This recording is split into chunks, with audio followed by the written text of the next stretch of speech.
A new-ish ride in the UK has been cloned elsewhere in Europe. Hyperia at Thorpe Park is still broken, and we might actually have an idea on when it may be reopening. And a theme park in the UK has decided to drop all of its roller coasters and thrill rides from their lineup. Not dropping them off a cliff or something, just, getting rid of them. All that and more has happened this past week in theme parks.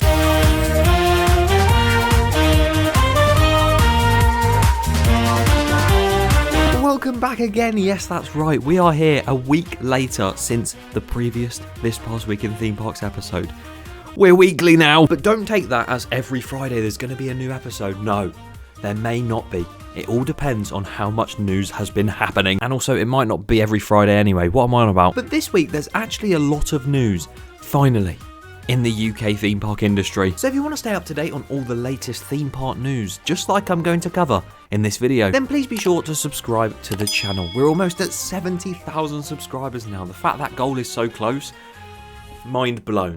So if you want to help towards that goal, it would be greatly appreciated if you could subscribe. So then, what has happened these last 7 days in the amusement industry? And as per usual, we're going to start with the smaller pieces of news, so we can eventually range all the way up to these sizes of news, massive pieces. And we're going to start with the groundwork that has begun on the brand new dark ride at Paulson's Park. And I've spoken about the themed area and the potential RMC in another video, so go and watch that. Link in top right, whichever way is right now. And it is very exciting, as is the Ghostly Manor, because they have begun groundwork for it now. As you can see, there's some diggers on site, so they're actually digging up the ground now around the outside of the building, and I'm sure we'll get that ride system in at some point soon in the future. And that is set to open in May of 2025, so next year. I was about to say not long to go, but it is an entire 365 days almost until we're going to see that. But to see it break ground is very exciting. And guess what else has broken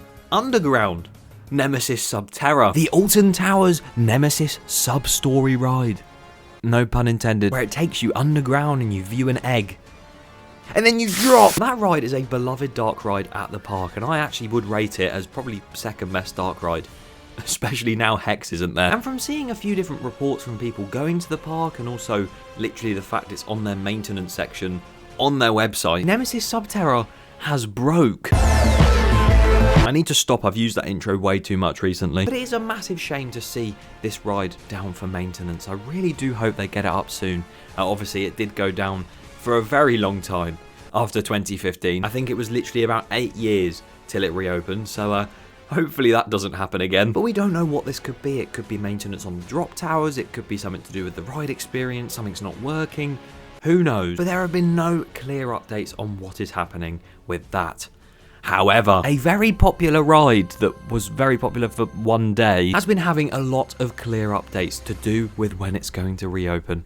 You know what I'm talking about. It's Hyperia at Thorpe Park. I feel like every episode I do of this, there's a brand new update on whether it's going to reopen or not.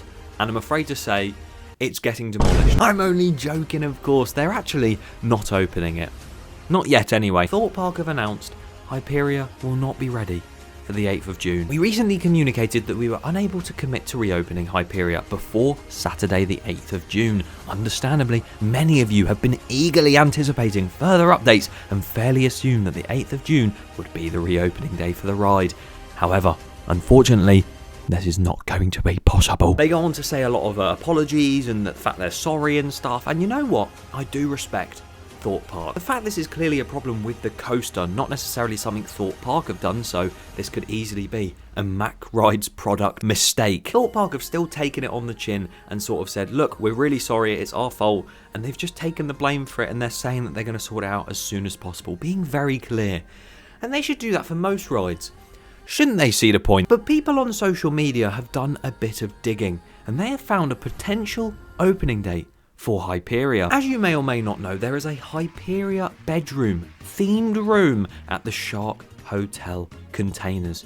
Or cabins, sorry, got that wrong. But when you book that room, you do actually get some perks to do with Hyperia. I think you get a fast track for it or something, or maybe even unlimited fast track. I don't know. And if you go to their short breaks page where they are sort of saying like, oh, do you want to book this room?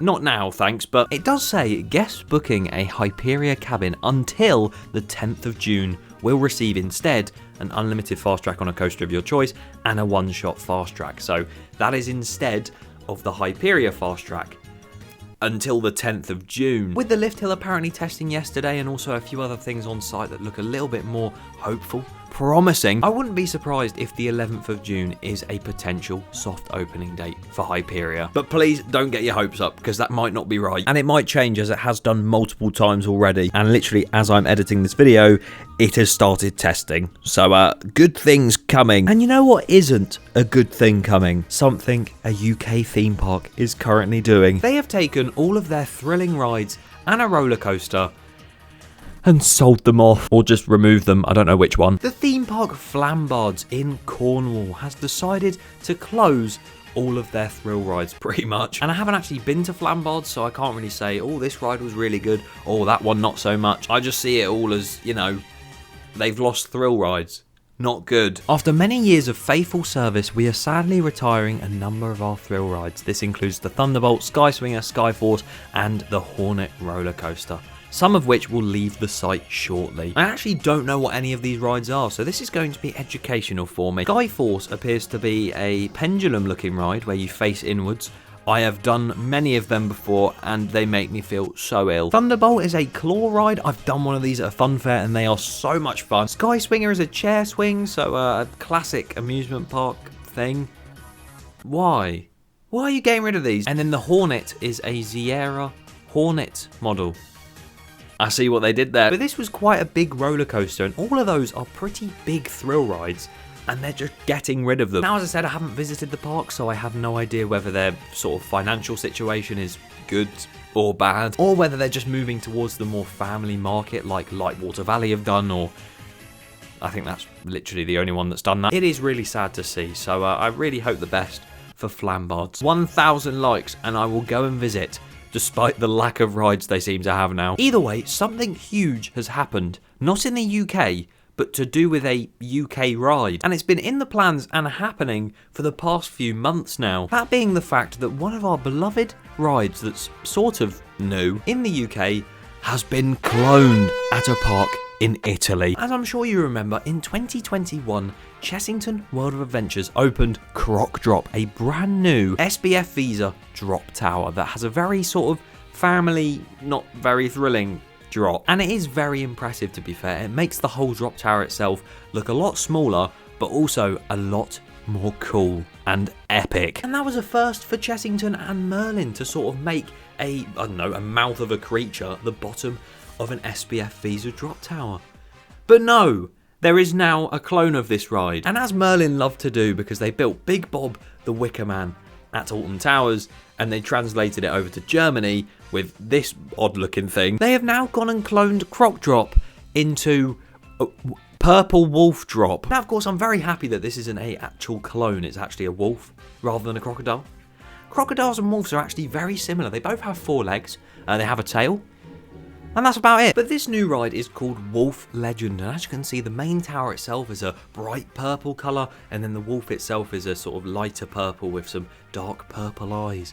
And I'm not going to lie to you, Croc Drop, on its prime day, basically only when it first opened, looks on par with this, because this, in my opinion, is a cooler and better look around that drop tower. Obviously, if Chessington replaced Ramesses Revenge in an Egyptian themed area and put a bloody wolf in it that's bright purple, then I probably would have disagreed. But the colours actually work quite well in the area it's in Gardaland. Hopefully we get a few smoke effects, maybe some lighting effects as well on the outside of the wolf, and maybe even the inside. And hopefully, unlike Croc Drop, this one remains spinning for longer than a day. What do you think of all of this? Leave your thoughts in the comments below and make sure to subscribe.